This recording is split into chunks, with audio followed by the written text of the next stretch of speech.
Selamat sore semuanya, kami dari kelompok A mau menyampaikan materi berkaitan tentang chapter 7, yaitu teori dan estimasi biaya.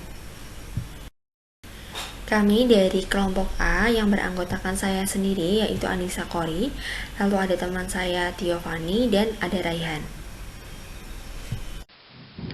Yang pertama, kita akan membahas mengenai karakteristik dari biaya. Hal penting dalam analisis biaya adalah perbedaan antara biaya eksplisit dan juga biaya implisit, di mana biaya eksplisit memiliki arti pengeluaran aktual perusahaan untuk mempekerjakan tenaga kerja, menyewa atau membeli input yang dibutuhkan dalam produksi. Di dalamnya ada upah tenaga kerja, harga sewa modal, perlengkapan, gedung, dan harga pembelian bahan mentah, serta barang setengah jadi. Sedangkan sebaliknya, biaya implisit memiliki arti yaitu nilai input yang dimiliki dan digunakan oleh perusahaan dalam aktivitas produksinya sendiri. Biaya implisit sendiri meliputi gaji tertinggi yang dapat diperoleh oleh si pengusaha apabila bekerja di tempat alternatif terbaiknya, dan pendapatan tertinggi yang dapat diperoleh oleh perusahaan dari menginvestasikan modalnya dalam alternatif lain yang paling menguntungkan dan juga dalam menyewakan tanah serta bangunan yang dimiliki penawar tertinggi. Dalam ekonomi sendiri, antara biaya eksplisit maupun biaya implisit harus dipertimbangkan dengan sangat matang. Bagi tujuan pengambilan keputusan manajerial, biaya ekonomis atau biaya oportunitas adalah konsep biaya relevan yang harus digunakan. Nah, selanjutnya kita akan membahas mengenai fungsi biaya jangka pendek. Dalam fungsi biaya jangka pendek ini, terdapat perbedaan antara biaya tetap dengan biaya variabel dan menurunkan fungsi biaya total dan biaya per unit dari suatu perusahaan. Dalam arti, biaya-biaya tersebut akan masuk dalam suatu rumus yaitu fungsi biaya jangka pendek.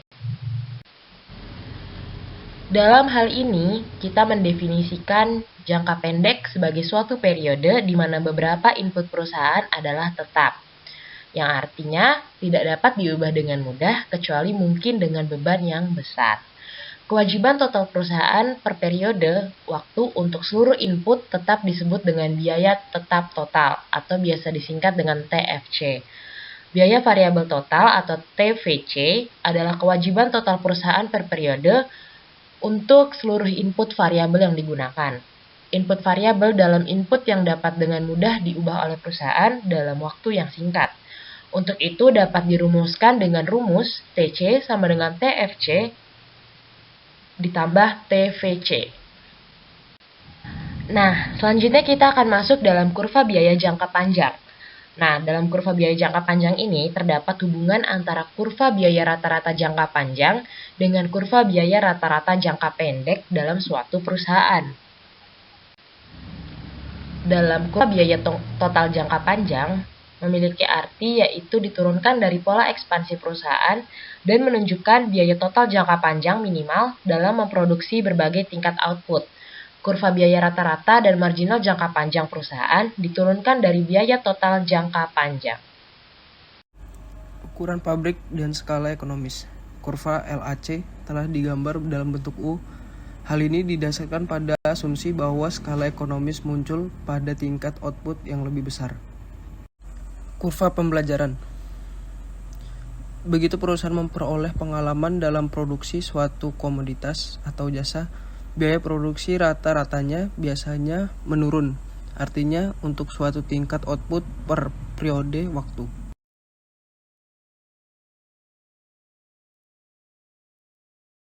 Minimasi biaya secara internasional skala ekonomis yang baru.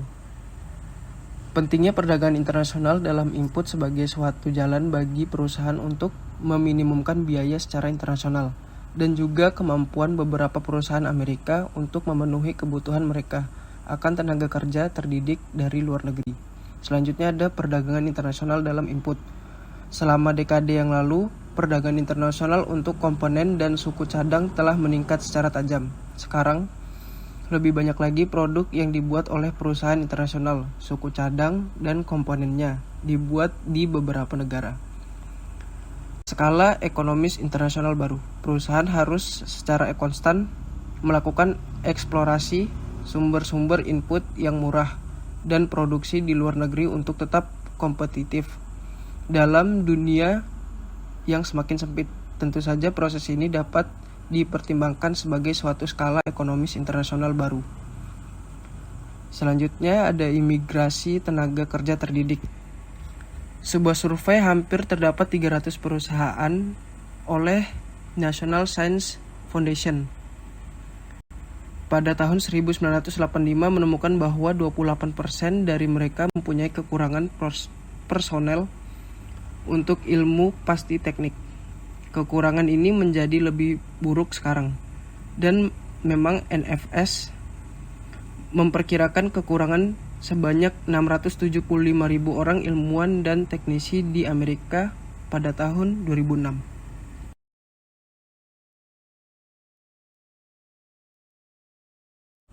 Manajemen logistik atau penawaran berantai. Logistik atau manajemen penawaran berantai merujuk pada penggabungan di tingkat korporat atas fungsi pembelian, transportasi, pergadungan, distribusi, dan pelayanan konsumen daripada dilakukan sendiri-sendiri secara terpisah di antara mereka di tingkat divisi. Masuk ke yang selanjutnya yaitu mengenai analisis biaya, volume, dan juga laba.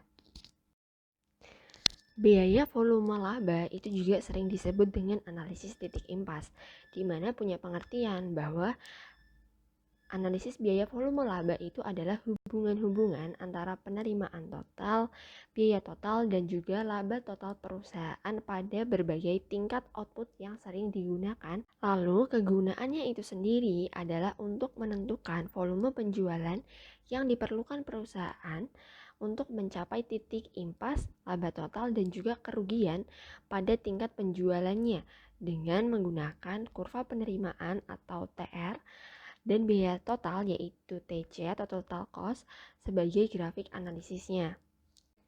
Untuk yang selanjutnya ada gambar grafik dari analisis biaya, volume, dan juga laba.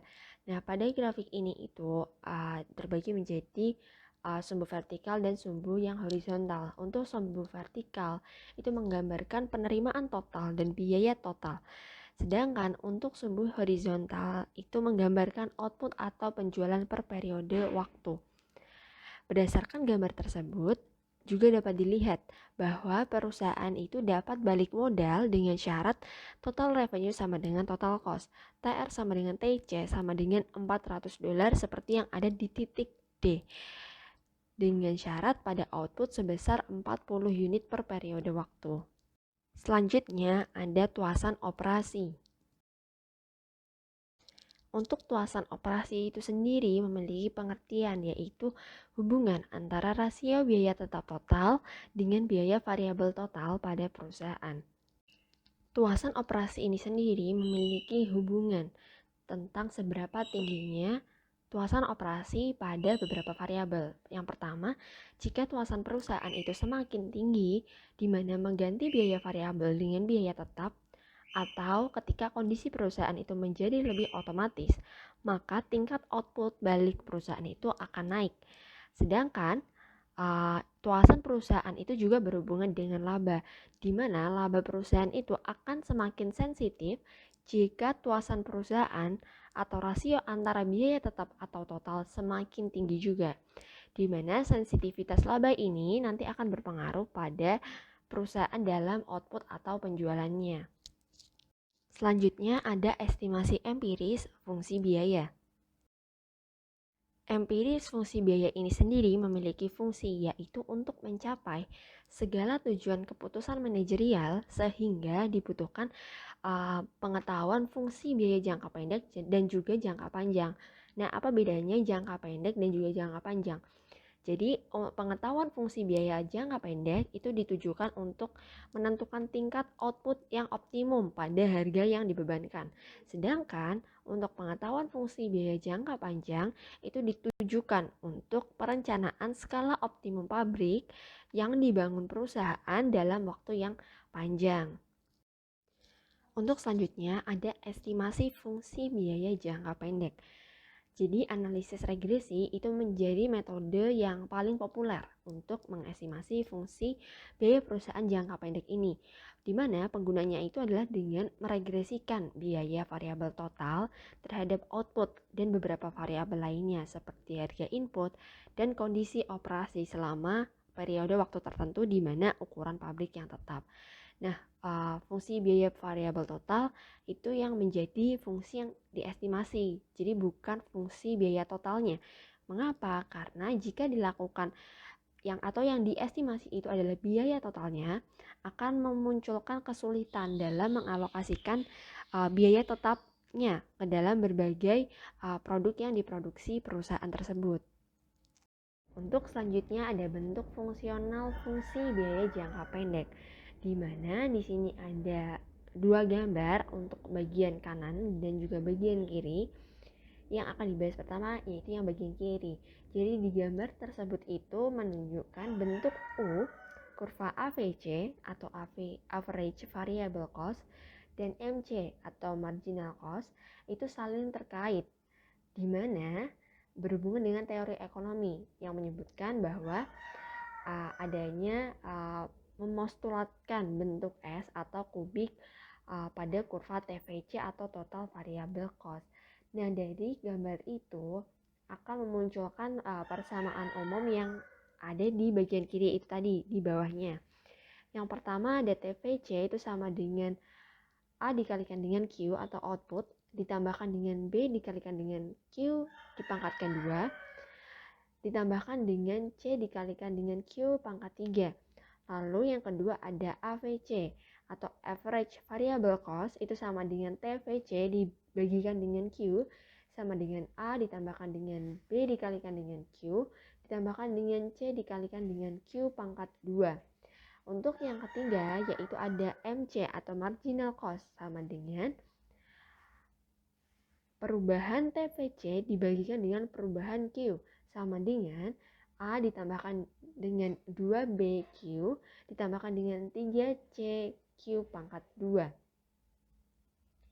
Untuk yang sisi lainnya yaitu yang bagian kanan menunjukkan perkiraan linier dari kurva TVC kubik atau total variable cost yang memberikan kecocokan empiris yang lebih baik terhadap data-data pada daerah output yang diobservasi, di mana bersama estimasi perkiraan linear untuk bentuk S, kurva TVC kubik, dan kurva AVC dan MC yang berkaitan, sehingga memunculkan persamaan umum yang ada di bawah untuk bagian kanan, yaitu TVC sama dengan A ditambahkan dengan B dikalikan dengan Q, dan juga ada AVC sama dengan A dibagikan dengan Q ditambahkan dengan B. Lalu untuk MC itu sama dengan B.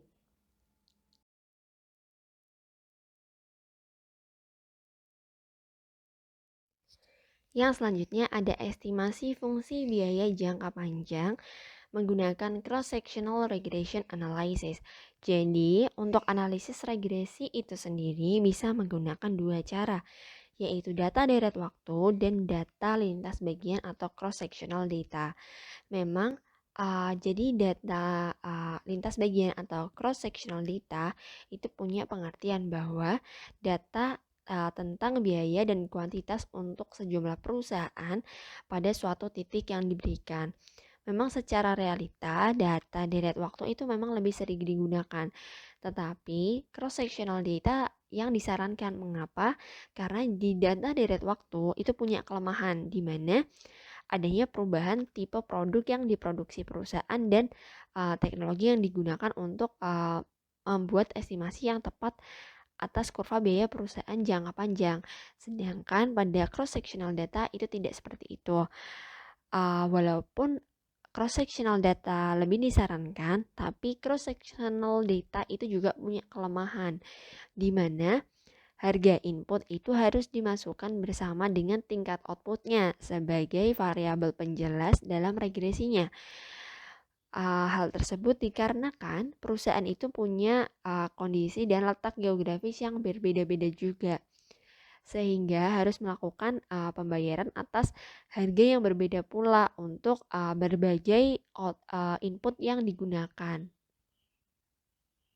Yang selanjutnya, estimasi fungsi biaya jangka panjang dengan teknik survival dan rekayasa. Jadi selain pakai yang cross-sectional data, itu juga bisa menggunakan teknik rekayasa atau survival ini.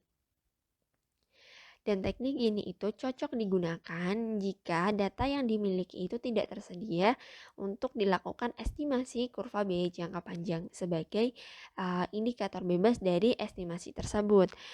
Di mana teknik rekayasa ini itu memang punya kelebihan jika dibandingkan dengan cross-sectional data yang tadi, yaitu teknik rekayasa itu cenderung untuk memanfaatkan teknologi terbaru sehingga terhindar dari percampuran teknik dari teknologi yang udah lama, seperti misalnya yang digunakan menggunakan analisis di cross sectional data itu tadi. Tapi teknik rekayasa dan survival ini itu juga punya kelemahan, punya permasalahan, di mana teknik ini itu hanya berhubungan dengan aspek teknis.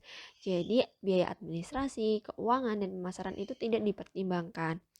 Selain itu juga permasalahan atau kelemahan yang dapat timbul adalah keusangan dari penggunaan teknologi baru ini, karena prinsipnya hanya menggunakan satu teknologi terbaru saja, tidak menggunakan teknologi lama dalam melakukan prosesnya.